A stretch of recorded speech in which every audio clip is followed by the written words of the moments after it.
की, श्री राम राजा सरकार की। कहने को बहुत है लेकिन आज अधिक नहीं बोलूंगा क्योंकि कल मैंने बहुत अधिक बोला है। मैं आज केवल 3 बातें आपसे करूंगा। रिकॉर्ड करना। एक तो भैया मैंने आज जो आनंद लिया, मैं महर्षि कहता हूँ मेरे जीवन का आज सर्वोत्तम जीवन था।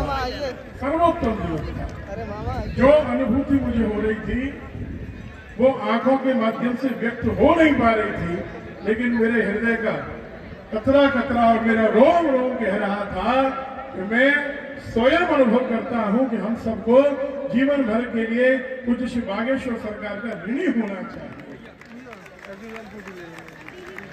मैं आयु में बड़ा हो सकता हूं लेकिन मेरा हृदय कहता है कि ऐसे व्यक्तित्व को मुझे भी दंडवत प्रणाम करना चाहिए। इनके चरणों में जो भेजना थी तो आज हम सब लोगों ने देखी होगी किस प्रकार पैदल चलना, किस प्रकार जन जन को गले लगाना।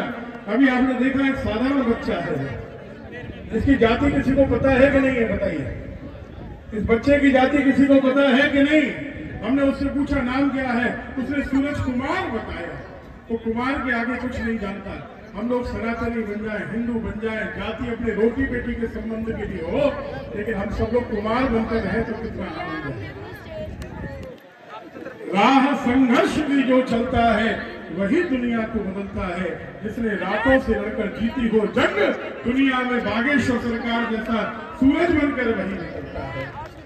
तो बागेश्वर सरकार की। भैया ने आपको ब्रज यात्रा के लिए आमंत्रित कर ही लिया और शीघ्र ही हम लोग घोषणा श्रवण करेंगे। जैसी आप आज्ञा करेंगे, न्यास हर तरह आपके साथ है। सारे मंदिर, पूरे ब्रज के मंदिर, एक एक मंदिर आपके साथ कंधे से कंधा मिलाकर चलेगा। पूरी जिम्मेदारी ब्रज के मंदिरों की होगी। इस बार मंदिरों ने कोई यात्रा नहीं निकाली आज तक, लेकिन सनातन के इतिहास में पहली बार मंदिर यात्रा निकालेंगे। बड़ी अद्भुत होगा। दूसरा मैं निवेदन करूंगा, 30 मार्च को अपना नववर्ष होगा, प्रतिपदा होगी। अगर आप कृपा करें, श्रीधाम वृंदावन में हम लोगों ने 2 वर्ष से एक परंपरा प्रारंभ की है। आपका समय मिलेगा तो आनंद हो जाएगा। कृपा चाहते हैं, महर्षि स्वामी कृष्णानंद जी महाराज इस यात्रा में 2 वर्ष से सम्मिलित हो रहे हैं।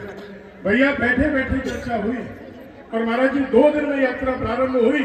500 वर्ष के इतिहास में ब्रजमंडल में ऐसी यात्रा नहीं हुई है कि सारे ब्रज के मंदिर एक साथ, कोई आगे नहीं कोई पीछे नहीं, सारे प्रमुख मंदिर एक साथ निकलते हैं एक यात्रा में। कोई संप्रदाय का भेद नहीं। और सबसे बड़ी आनंद का विषय यह है कि कोई बैंड बाजा नहीं होता, क्योंकि हम मुस्लिमों को बैंड बाजा बजाने की अपने ठाकुर जी की अनुमति नहीं देते। हम लोग सनातनी पालकियों में लेकर चलते हैं, बट्टियों में लेकर नहीं चलते। और उसको भी ज्यादा आनंद की बात यह है भैया, लोग कहते हैं जात पात की व्यवस्था ब्राह्मण कर रहे हैं, ब्राह्मणवादी व्यवस्था। उस पालकी को ले लेकर कांधे पर हमारे मेहतर भाई भी चलते हैं, हमारे जाटव भाई भी चलते हैं, हमारे गोस्वामी भी चलते हैं। आप देखेंगे बिहारी जी की पालकी, राधा वटम, श्री राधा रमन, अब सब ब्रज के देवालयों की पालकी को लेकर एक एक सफाई कर्मी भाई भी चलता है। जाति पाति का कोई भेदभाव वहां नहीं होता। मैं निवेदन करूंगा सरकार से, उस यात्रा में आप अवश्य पधारें। मुझे महर्षि ने मुझे आदेशित किया है, स्वामी कृष्णानंद जी महाराज का जो संकल्प है 1008 करोड़ हनुमान चालीसा के पाठ का वो विराट संकल्प, ये पूज्य बागेश्वर महाराज ने इसका नेतृत्व संभाल लिया और अब ये निश्चित रूप से संपन्न होगा, सुसंपन्न होगा।